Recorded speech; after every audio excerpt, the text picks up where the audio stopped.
Welcome back to This is Baseball. I'm Brandon Johnson. Let's just go ahead and get into it. So, there's been some talks, some articles floating around about MLB considering adding a 6-inning mandate for starting pitching. Basically, requiring starting pitchers to go at least 6 innings in a start. Now, this isn't the first rule that MLB has talked about implementing over the last really 5 or 6 years. I mean, if you've been paying attention to the game, MLB has been doing a lot of rule changing. The pitch clock, the bigger bases, relief pitchers having a 3-batter minimum, intentional walks being changed, mound visits, and there's a high likelihood that we're getting some form of robot umpires. It looks like that's going to be more of a challenge system rather than full-on automated balls and strikes. But lots of rule changes, and I know a lot of people are, kind of back and forth. I actually think most of the rules that have been implemented into MLB recently have been good for the game. The pitch clock has been fantastic. It's cut basically half an hour off of games. You can go into a ballpark now having a pretty good idea of how long that game should last. You should be able to bet on that game being less than 3 hours, even closer to, 2 hours, 35, 40 minutes. And it's good because, while I obviously love watching baseball and attending baseball games, before the pitch clock, you would go to a game and you would go, okay, this could be 2.5 hours, this could be 4 hours. I don't know. Just it's going to depend on how the game's going to go. With the pitch clock, it's been pretty consistent with, okay, this game's going to be 2.5 hours, 2 hours, 45 minutes, and you can plan that out. And that's how basically every other sport is. You go to an NBA game, an NFL game, you have a pretty good understanding of how long you're going to be here. And MLB is kind of getting into that territory as well. The ghost runner on second and extra innings has cut down on game time tremendously because the odds of you going 13, 14, 15 innings have drastically decreased in the regular season because you're going to have that runner on second at the top of the 10th inning, and both teams are going to get that. And I think for the most part, that's good. Actually, the ghost runner is probably one of the only rule changes that kind of bothers me that MLB has put out recently.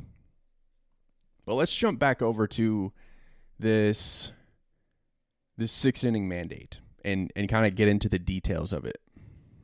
So for starters, this is something that MLB just said, hey, we're thinking about this. They have not even began to test this in minor leagues and independent leagues. So even if this were something that they were serious about, it wouldn't be anything that would happen for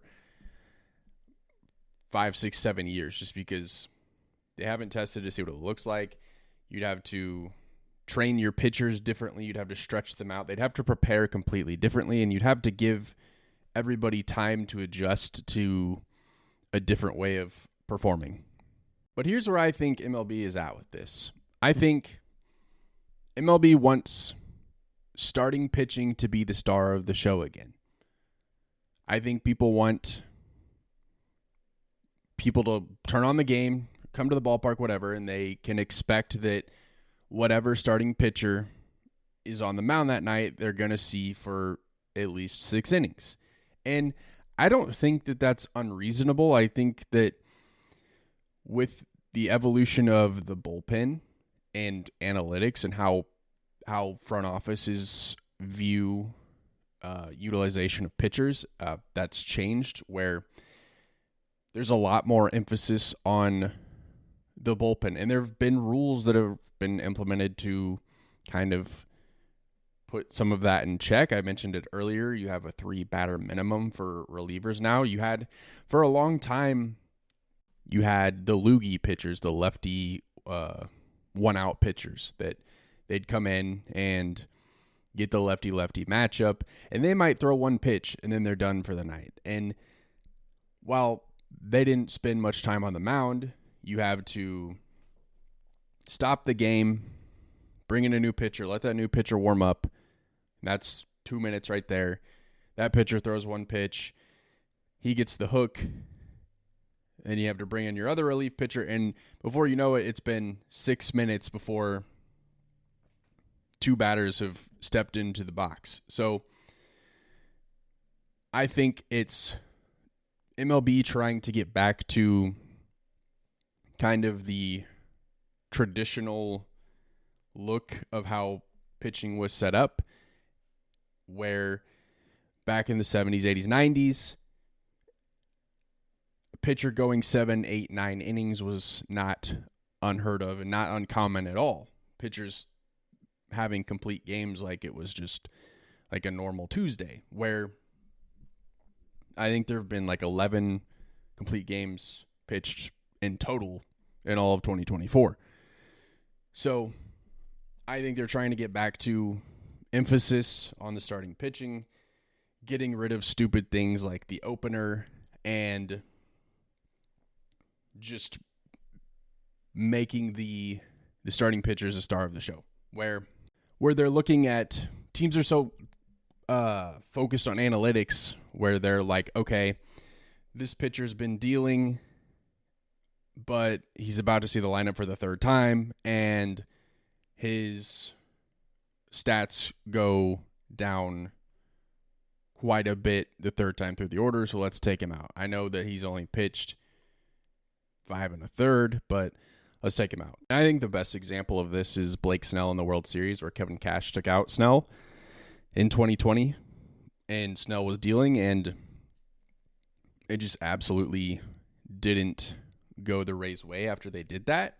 So I think it's like not getting rid of analytics. Obviously, that's never going to go away, but bringing the feel back into MLB games, I think doing something like this will help. But let's jump into some stats. So in 2024, the average start for a pitcher is 5 1/3, which is obviously less than 6. So right now, starting pitchers aren't even averaging 6 innings of work per appearance. So that alone goes back to what I said earlier, where MLB and pitchers have a lot of work to do before they could even consider doing something like this, because they're not even averaging it right now. And what they're focused on right now is max velocity and giving it everything you have, where they would have to kind of move back to who has good stuff, location, and efficiency, right? Now, I'm sure you're asking, okay, well, how can you force a pitcher to go 6 innings if what if they're not having a good outing? What do we do then? Okay, well, there's a few exceptions to this rule.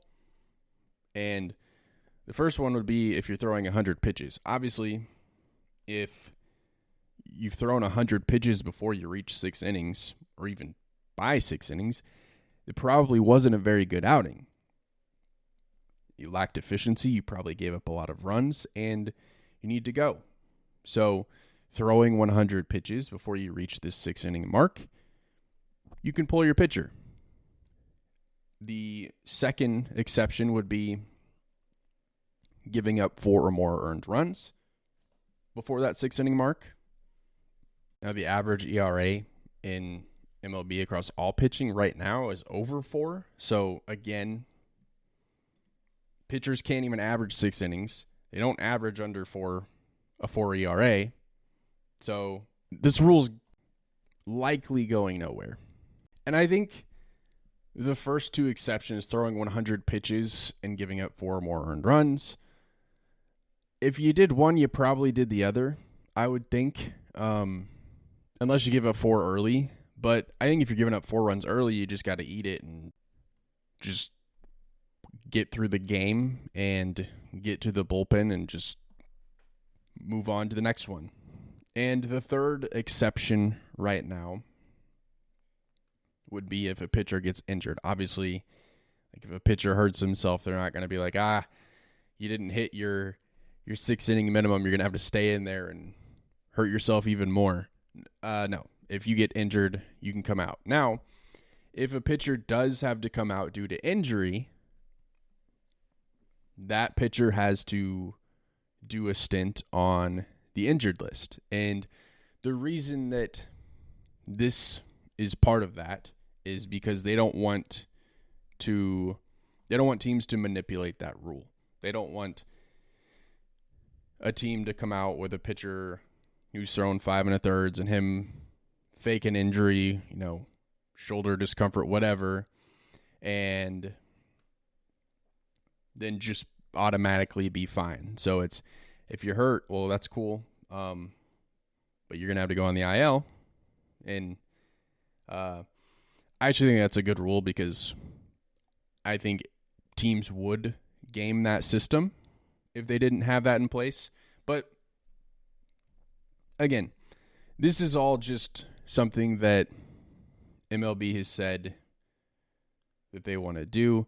Now, there's a couple different ways that you can look at this. You could go, okay, do the pitchers need to have a 6-inning minimum, or do we have the starting pitchers have a batter minimum the same way that relief pitchers do? Relief pitchers have the 3-batter minimum unless the inning changes, unless the inning ends. So you could do something where, okay, the starting pitcher has to face 18 batters minimum, 21 batters minimum, whatever you want it to be. I think there's probably different ways if they wanted to implement a rule like this, but again, long way to go, and they have to vote on it. MLBPA has to vote on it, and this does not seem like something that they're going to go for unless they change some stuff to the ruling. But I think this is MLB's attempt at just trying to get back to traditional baseball where it's, okay, your starting pitcher goes 6+,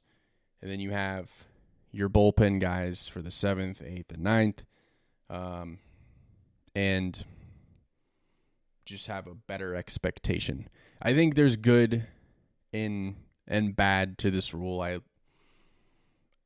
I think starting pitching should expect, and I would imagine if you went around the league and asked a bunch of starting pitchers, hey, what do you think of this rule? I think they would say, well, I don't like to be mandated, but most pitchers would probably love to go 6 innings, 7 innings, have that quality start. And if you want to have a quality start, if you want to qualify for the quality start, you have to go 6 innings anyway and give up 3 runs or less in that outing. So I think this is already a goal for pitchers. It's just accomplishing that goal.